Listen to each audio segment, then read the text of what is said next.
I went to Ghana for about 2 weeks, mostly to see family, but while I was there, I had a wonderful time visiting some iconic sites, including Aburi Botanical Gardens. If you're planning on going, here's what you have to look forward to. If you visit Ghana and stay in the capital city of Accra, Aburi is a lush, green, mountainous town about a 20-mile drive north of Accra. The cost to enter the gardens is 10 Ghanaian cedis, which is only 65 cents.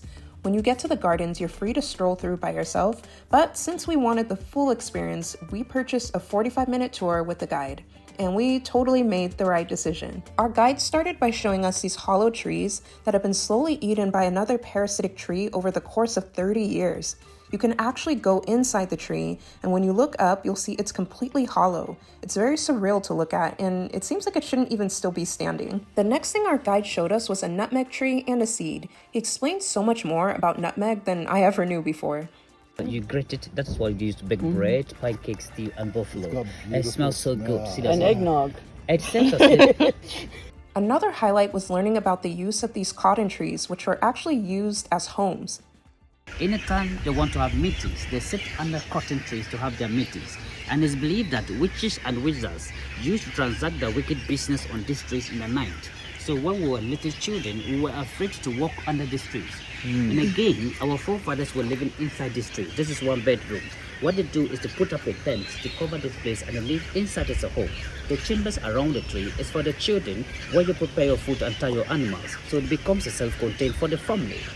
If you remember, the white man said that blacks live in the trees. The reason is this: during the time of slavery, they were burning their houses, chasing them, and they were running helter-skelter, looking for shelter. And these were the type of trees they were hiding in the bushes. So white man concluded that blacks live in the trees. Nobody wants to live in the tree, but they were running away from the slavery. The amazing thing is this: when you go to the forest those days or you get lost, what you have to do is to look for this tree, hit the buttress with an object. It makes a lot of noise. People would trace the sound and find you. So you put it up with an object.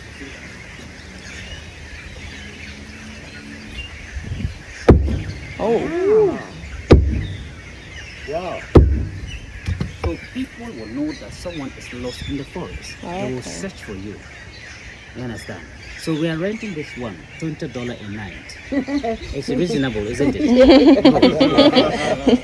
He also explained how insanely old these trees can get. Died 3 years ago, 8th July 2020. Why do you think the tree died? It died? It's just too old. Exactly, you think fast. This tree died because it is tired. When you are tired of life, the next thing is to die.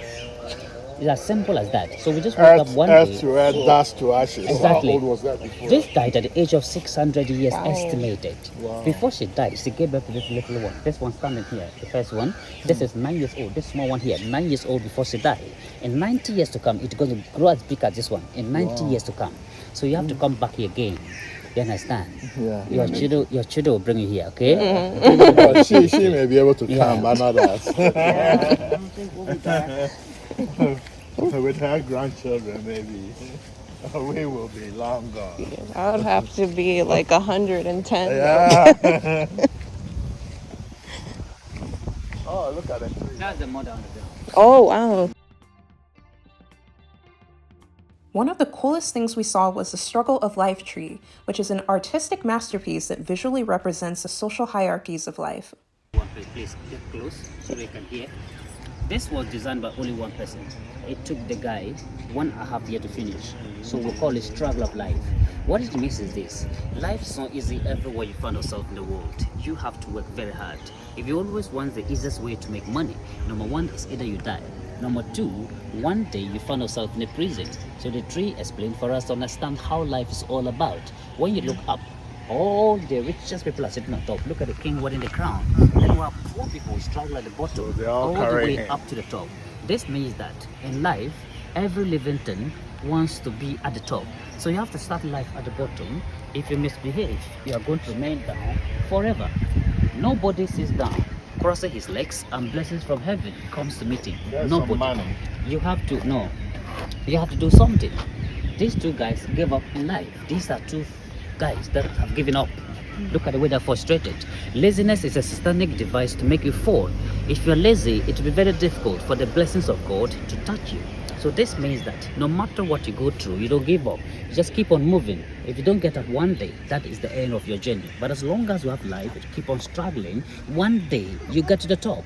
God does not elevate a lazy person. When you look around, the good ones are the ones helping others to go with them. They're helping others to go with them. The bad ones are the ones pulling down others. They're stepping down others. This means that in life, somebody can make you miserable as long as you live. Somebody too can help you to become whosoever you want to become in the future. The key to our next level, it is in somebody's hand.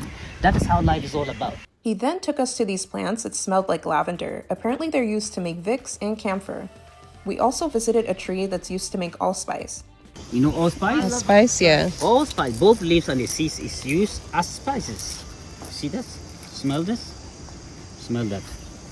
We used to prepare food. Smells so nice. That smells really good.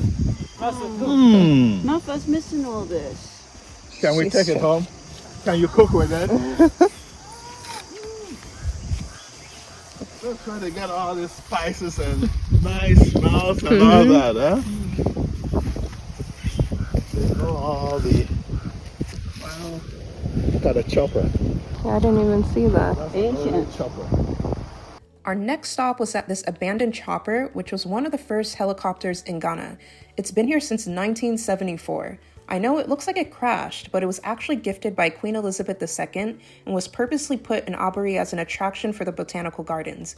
It's also still stable enough to step into and explore, but I was the only one in our group who felt comfortable enough to actually do that. The Ghanaians that lived here centuries ago also had very unique alarm systems in place to avoid slave catchers, but I'll let you hear and see it for yourself. This was what our forefathers used to monitor the white people.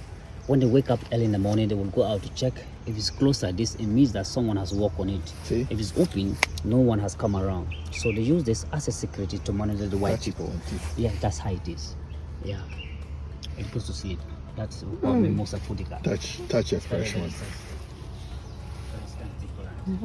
Amazing. Oh, that's cool. Yours closed really good. Because you didn't touch. Wow. Oh, I see. Oh, look at the pretty butterfly. Yeah. That's really cool. Yeah, you don't have this. We don't have this in America. We saw so many other amazing plant life, too many to include in this video, but the highlight of coming here was definitely hearing the stories behind the plant life and how they were used to help the people in their everyday life and even survival. If you come to Ghana, especially if you're staying in Accra, I think the Aburi Botanical Gardens are well worth the visit. After our time at the gardens, my uncle took us to Peduasi Valley Resort for some snacks.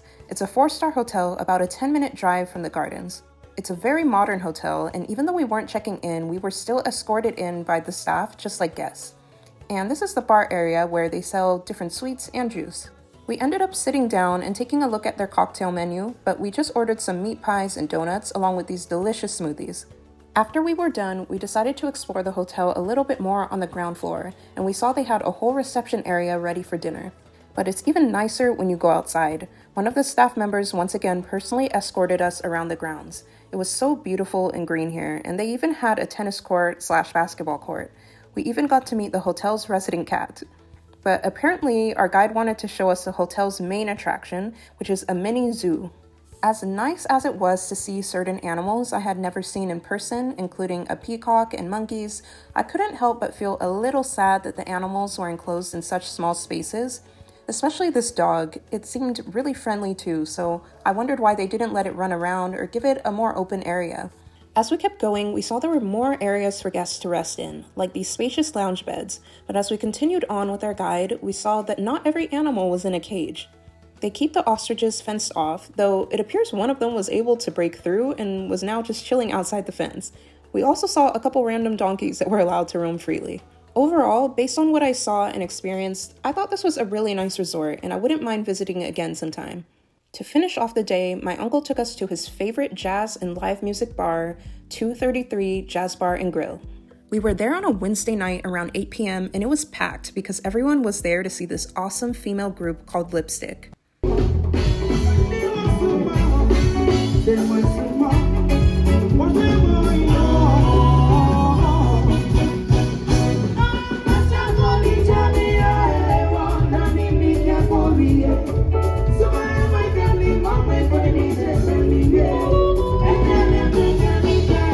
They played until midnight and they were amazing. People kept coming up to the front to dance and the whole place stayed packed until the very end. Just really great energy, and the band actually knows my uncle. And men in the house, let me hear you scream. You can't do this alone, I beg you. Mapa, only you conquer all the men in the house. Mapa, I want to hear you scream. Yeah. Today, Mapa, you have not eaten. Mapa hasn't eaten, so the energy is down. Please, a round of applause for yourselves and to everybody who danced today. The food here was also pretty good, like these kebabs with this seasoning. I don't remember what it's called, but it was so tasty. And the drinks were pretty decent too. I just got a mojito, but like any bar, you can get beer, soda, wine, anything you want. So if you're looking for a nice spot to relax in the evening with live music and good vibes, I'd definitely check out 233. Stay tuned for my next video in Ghana where I learn about the haunting history of the Cape Coast castles and try to conquer the canopies of Kakum National Park. Don't forget to subscribe. Thanks for watching.